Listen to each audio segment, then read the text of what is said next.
साम्राज्य न्यूज, सामान्यांचा असामान्य आवाज। बनावट खरेदी दस्त केल्याप्रकरणी एकाविरुद्ध गुन्हा दाखल।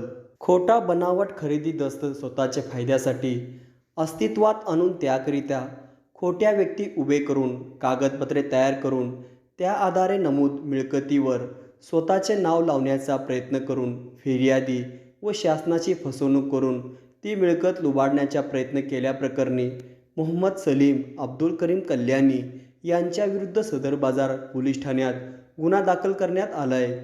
याबाबत मिळालेली अधिक माहिती अशी की अंबादास व्यंकटेश चव्हाण वय 62 वर्ष याच्या मालकीचे मौजे मजरेवाडी येथील आंतोळेकर नगर भाग 2 मधील प्लॉट नंबर 64 या मिळकती संबंधात मोहम्मद सलीम कल्याणी यांच्याशी कोणताही व्यवहार केलेला नव्हता असं अंबादास चव्हाण यांनी पोलिसांकडे दाखल केलेल्या फिर्यादीत म्हटले आहे।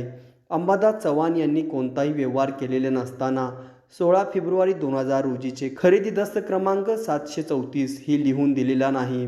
वास्तविक खरेदी दस्त हा सलगरवाडी येथील खुल्या जागेच्या संदर्भात असल्याबाबत दुय्यम निबंधक कार्यालय येथील अभिलेखावर नोंद असताना देखील खरेदी खत लिहून देणार म्हणून असलेली व्यक्ती फिर्यादी नसताना सदर दस्तावर फिर्यादीची खोटी सही करून खरेदी घेणार म्हणून आरोपीसह साक्षीदारांना संगनमत करून फिर्यादीच्या मालकीची शहर सोलापूरपैकी आंतोळीकर नगर भाग 2 मधील प्लॉट नंबर 64 या मिळकती संबंधी खोटा दस्त बनवून फसवणूक केल्याची चव्हाण यांची फिर्याद आहे।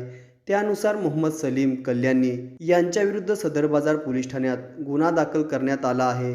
पोलीस निरीक्षक श्रीसागर या गुन्ह्याचा अधिक तपास करीत आहेत।